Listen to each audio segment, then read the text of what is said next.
In terms of it removing the original glove box in a Audi B8, A4, A5 or Q5, it's held in place with, I believe, 6 or 7 bolts. And there are 3 at the top edge, like so.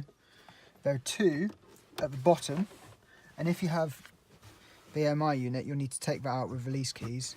However, there's another directly above the AMI unit, just in there.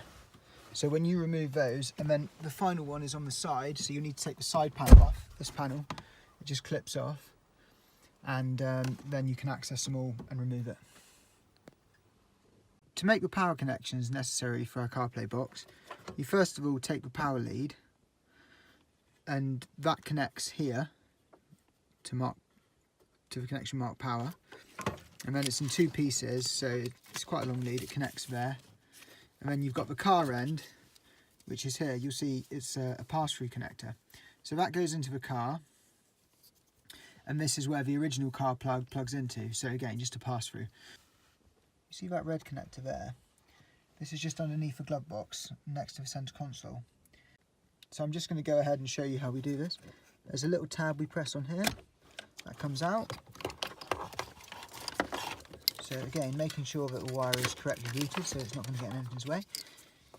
We'll take our brown plug from the CarPlay lead, and that's exactly the same size. So make sure that is really pressed in. It's quite a firm connection, so you want it nice and firm. And then the original red connector from the car goes into our pass-through, like so.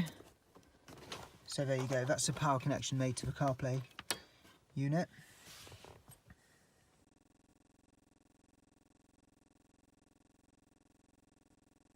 Just with even pressure, pull on the screen surround and it will come off. Now you don't need to disconnect the hazard light connection here. In fact, I wouldn't recommend it because it can activate the passenger airbag warning light if you power up the car with this disconnected. So you can just flip that over, put it out of the way on the dashboard. So the next stage of the installation is to remove the original screen to do 2 things. Fit the LVDS video cable coming from the CarPlay unit so it can display, and also fit the touchscreen overlay. So to do this, you just take, this is a T20 Torx bit. You undo these four screws here. So after you've removed these 4 screws, the screen should be loose to come out like so. So to fit the touchscreen overlay, there's a metal frame over the front of the original LCD screen, and what we do is we use a flathead screwdriver very gently. Ideally, take the screen out of the car. You can just disconnect it and then work on a suitable location like a desk. And you bend up the clips here. There's 4 clips that hold the screen on, here and here. And then just give a slight pressure when they are bent out of the way to just pop those retaining clips here. And again, there's 2 more at the top. There's none on the side, just the top and the bottom. So then once you've done that, the metal frame will come off, so you can put that to one side. And then included in our kit is a touchscreen overlay. There's a protective layer on each side of the overlay which you simply peel off, and a third protective layer which is over the sticky part which surrounds the rim of the overlay. And it's very important when you fit this, there's some text at the bottom. You must make sure this is readable and not reversed. If it's reversed, it's the wrong way around and the touch inputs won't be accurate. So you make sure that's in the correct direction. And then you simply line this up with the original screen. So once that's aligned and it's actually stuck to the screen, you make sure that you refit the metal frame. So again, it's tabbed, so it can only fit one way around.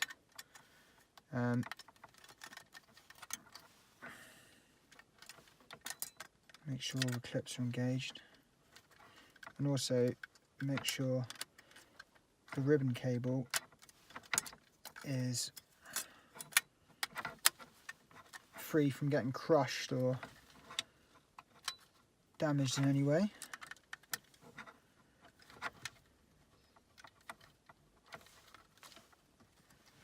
And then the end of a ribbon cable, with our kit, we provide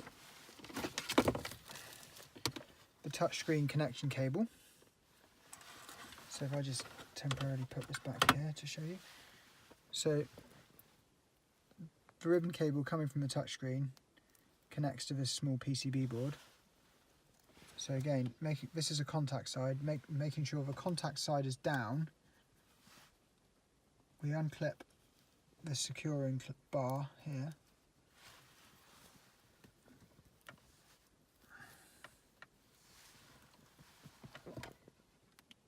Then we press this in, so that's securely in. You'll feel when it's all the way in, there's no more travel. Then we clip that on, make sure it should look straight. So when that's on straight, that's all ready to go. And then you take the other side of a touch cable, you take the CarPlay box, there's a port labelled touch, and that goes in there. And then the third connection is here, so you make sure both of these connections are securely in place.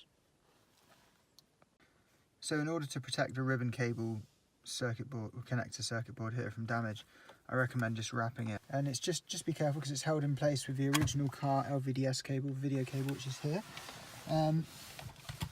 With our CarPlay kit, you have this new video cable, which the female end clips into the male end of the connector from the original car. Again, make sure it's the correct way around.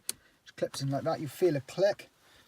This end, you route it down to the CarPlay box, which we're actually keeping under the glove box.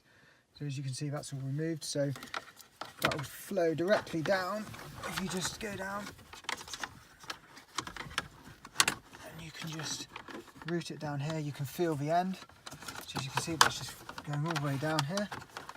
And then, so plenty of travel to plug into the CarPlay box. And then we take our screen and we plug this back in again, making sure it's the correct way round. That just clips in like so. And then you route these cables just so they're not being trapped when you screw it back in. You can tell it's the right way up because you've got this little metal point here which holds it in place. And then you just 4 screws, re-screw.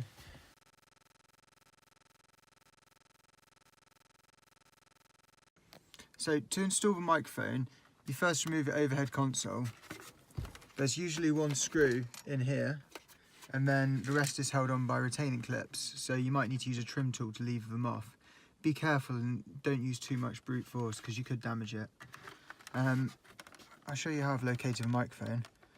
Underneath it, there's a space where you can, if you take the little stand off our original microphone, off the CarPlay microphone, you can install it here, just pop it into place, and then you can actually use the factory clips to retain the wiring going all the way out. So then I've pulled down the headlining here slightly to route the microphone cable out, and I'm just going to put this back into position, so clip it in there, and then there's just 1 screw to do up here. Now I'm just pulling down the headlining slightly, just be gentle, and running the microphone cable in. Until you get to this area, then you can just go straight in underneath the glove box, which is where we're going to have our CarPlay box.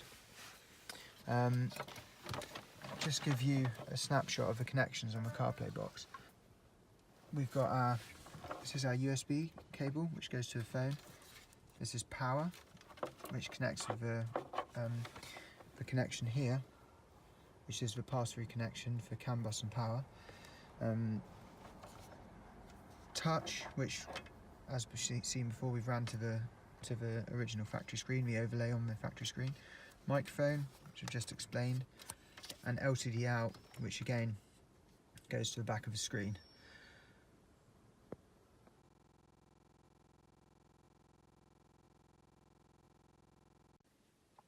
So for vehicles equipped with AMI, Audio Music Interface, the audio connection is slightly different.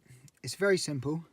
So from the CarPlay power wiring here, there's a small connection labelled audio out. So like this, so it's just a connection port there. Now in the packet for AMI equipped cars, we provide an AMI to 3.5mm cable, like so. So this goes into your AMI box and this goes into the CarPlay end. So I'll just show you the CarPlay connection.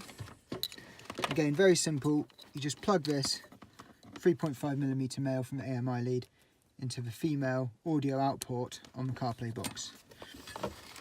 Then we take our AMI unit.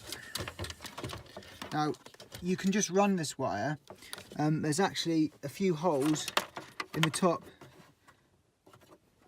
of this is the original glove box. There's a hole in the top of the original glove box. We can just feed that wire through, and then before you actually refit the glove box, you feed the wire through, put it in place. Then when your music interface box is back in place, then you just make this connection then. So as long as the wire is fed through with this inside the glove box, you make that connection, and then when you select your audio source on your original radio, you'll be able to select AMI and it'll go to AUX with this connector plugged in. So you simply plug it in like this when the glove box is all back together, till it clicks, just like that, and then you'll have sound.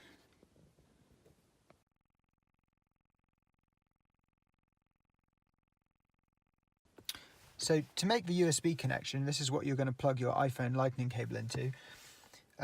If you're mounting the CarPlay box above the glove box, you simply plug in the green connector labelled CP USB, again making sure that there's a USB connection on the end. And then what we simply do is route this down, so when the glove box is back, you can just prise up the side of the centre console and then just kind of route the USB cable to wherever you would prefer. You can use an extension if you'd like. Any good quality short USB extension will work, but this should be enough just to get your Lightning cable plugged in on the passenger side. So to mount the CarPlay box, when all the wires are in place, you can simply place it above the glove box and then refit the glove box. Refitting is reversive removal.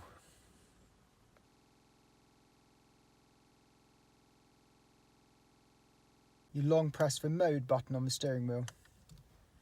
That brings up the main menu. CarPlay will automatically start.